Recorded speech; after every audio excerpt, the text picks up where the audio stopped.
క్రైమ్‌లో చూసి ఆ! వరంగల్‌లో కాంగ్రెస్ నాయకుడి హత్య.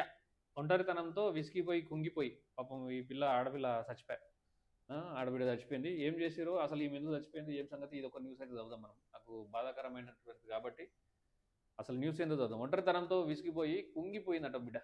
మనస్పార్థాల కారణంగా తల్లిదండ్రులు వేరుగా జీవిస్తుండడం, బంధువుల ఆదరాభిమానాలకు సైతం దూరం కావడం ఆ యువతిని ఒంటరి చేసింది. మానసిక స్థితి బాగోలేక తేజస్విని ఆత్మహత్య. పోలీసుల విచారణలో వెల్లడించిన తల్లిదండ్రులు చెరువులో లభించినటువంటి మృతదేహం. ఇక ఈ న్యూస్ చదువురి. అంటే వాస్తవానికి రాసినటువంటి వ్యక్తి తెలుసుకొని రాశాడా, తెలియక రాశాడా, మరి ఏం చేసి రాశాడా నాకు తెలియదు కానీ న్యూస్ అయితే చదువుతున్నాం. మనందరం ఇన్‌స్టాగ్రామ్‌లో అక్కడ ఇక్కడ అంతా చూసినాం. అక్కడ ఇక్కడ అందరి న్యూస్ అయితే చూసినాం ఆమె. పాపం అమ్మాయి బరువెతలు ఉరికి చెర్ల దుంకి అంటే ఎంత డిప్రెస్ అయితే తట్టుకోలేని బాధ. ఏం చేయాలో అర్థం కాని వేదన అనుభవించి చనిపోయింది. నేను అనుకుంటున్నా అటువంటిది. చూద్దాం. ఫిర్యాదు కూడా జూలై 19 తారీఖు 2026 మనస్పార్థాల కారణంగా తల్లిదండ్రులు వేరుగా జీవిస్తుండడం, బంధువుల ఆదరాభిమానాలకు సైతం దూరం కావడం ఆ యువతిని ఒంటరితనం చేసింది. స్నేహితులతోనూ కలవలేక మానసికంగా కుంగిపోయి ఆత్మహత్యకు పాల్పడింది. మేడ్చల్ మల్కాజ్గిరి జిల్లా మేడిపల్లి పోలీస్ స్టేషన్ పరిధిలోని శంకర్ నగర్లో శుక్రవారం అర్ధరాత్రి తేజస్విని 20 సంవత్సరాలు ఉంటుంది బిడ్డ అనే యువతి నగ్నంగా పరుగులు తీసి చెరువులో దూకి ఆత్మహత్య చేసుకోవడం తెలిసింది. ఈ కేసును దర్యాప్తు చేస్తున్న మేడిపల్లి పోలీసులు తేజస్విని తల్లి అరుణతో పాటు విజయనగరంలో ఉంటున్న తండ్రి ఈశ్వరరావును పిలిపించి విచారించారు. తేజస్విని తల్లిదండ్రులు అరుణ, ఈశ్వరరావు గొడవల కారణంగా కొన్నేళ్లుగా కలిసి ఉండడం లేదని తెలిసింది. బెంగళూరులో ఉద్యోగం చేస్తున్న తేజస్విని మానసిక ఒత్తిడి తట్టుకోలేక దానికి రాజీనామా చేసింది. అయ్యో! అమ్మతో కలిసి స్వగ్రామం విజయనగరం జిల్లా దేవులపల్లిలో అరుణ ఓకే ఇమిడదామె. ఎందుకంటే ఆమెకు రకరకాల బిడ్డ ఎటు పోతుంది, ఎవరు చేస్తుంది, ఏం చేస్తుంది. సో ఇక్కడ ఇమిడదీమె. కాబట్టి తిరిగి తన కుమార్తె తేజస్విని తీసుకొని ఇటీవలే హైదరాబాద్ చేరుకున్నారు. కాప్రాలో కొన్ని రోజులు ఒక ఇంట్లో అద్దెకున్నారు. అర్ధరాత్రి వేళ కుమార్తెకు పీడకలలు వస్తుండటంతో మళ్ళీ జూన్ 13న మేడిపల్లి శంకర్ నగర్లో మరో ఇంటికి చేరుకోగా చివరికి ఈ విషాదం చోటు చేసుకుంది. సీసీ ఫుటేజ్ ఆధారంగా ఆచూకీ. ఉదయం నిద్రలేచిన తేజస్విని తల్లి అరుణ పక్కింటి వారి సాయంతో బయటకు వచ్చారు. మరోవైపు బీరప్ప దేవాలయంలో అమ్మవారి విగ్రహం కనిపించకపోవడంతో ఆలయ కమిటీ ప్రతినిధులు సీసీ ఫుటేజ్లను పరిశీలించారు. ఓ యువతి నగ్నంగా ఆలయంలోకి ప్రవేశించి విగ్రహాన్ని తీసుకొని చెరువు వైపు వెళ్ళిందని గమనించారు. చెరువు వద్ద వెతకడంతో సమీపంలోనే అమ్మవారి చీర కనిపించింది. అక్కడే చెరువులో నీటిపై యువతి మృతదేహం కనిపించడంతో పోలీసులకు సమాచారం ఇచ్చారు.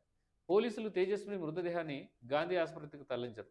అయితే చెరువులో పడివేసిన అమ్మవారి విగ్రహం మాత్రం దొరకలేదు. ఈ న్యూస్ మొత్తం ఒకసారి మైండ్లో పెట్టుకుంటే నాకు తెలిసినటువంటి సమాచారం, నాకున్నటువంటి అవగాహన, నాకున్నటువంటి ఒక అనుభవం ప్రకారం చెప్తున్నా. ఎంతున్నా తల్లిదండ్రులు ఇద్దరు విడిపోయి ఉన్నారు. తండ్రి ఎక్కడనో ఉండి తండ్రి పనిలో తండ్రి ఉంటాడు, తల్లి పనిలో తల్లి ఉంటుంది. ఎవరి పనులు వాళ్ళు ఉంటారు. వీళ్ళకి ఈగోలు ఉంటాయి అన్నట్టు.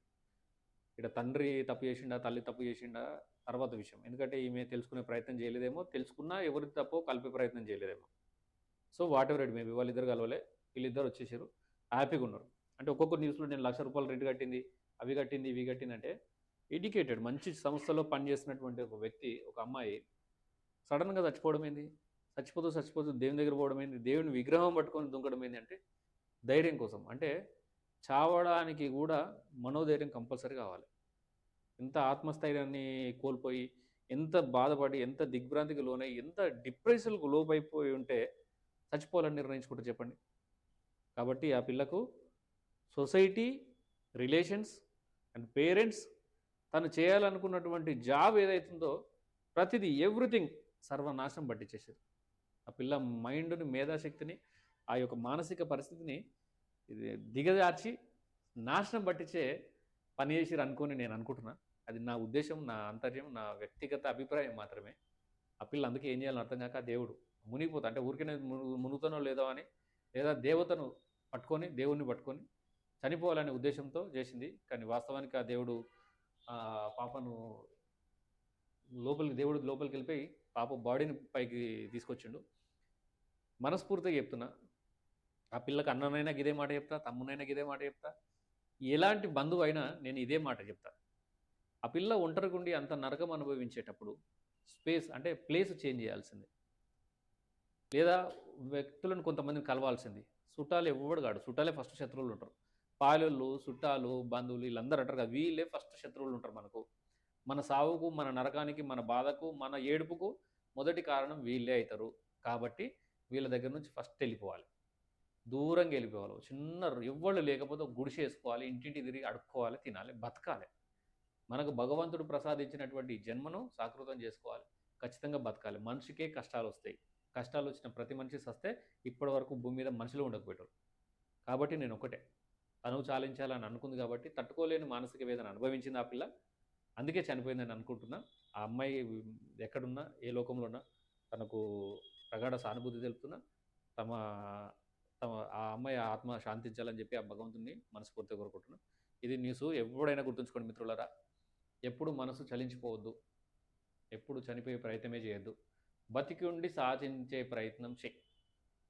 విషయాన్ని మర్చిపోవడానికి రకరకాల సైకియాట్రిస్టులు ఉన్నారు, రకరకాల వేలున్నాయి. ఆ వేలో మనం ప్రయత్నం చేయాలి, ఆ వేలకు పోవాలి. మనని మనం కంట్రోల్ చేసుకోవడానికి, మనం ఒక దగ్గరికి రావడానికి మన ప్రయత్నాలు మనం చేయాలని చెప్పి మనస్ఫూర్తిగా కోరుకుంటున్నా. చలో, నమస్తే.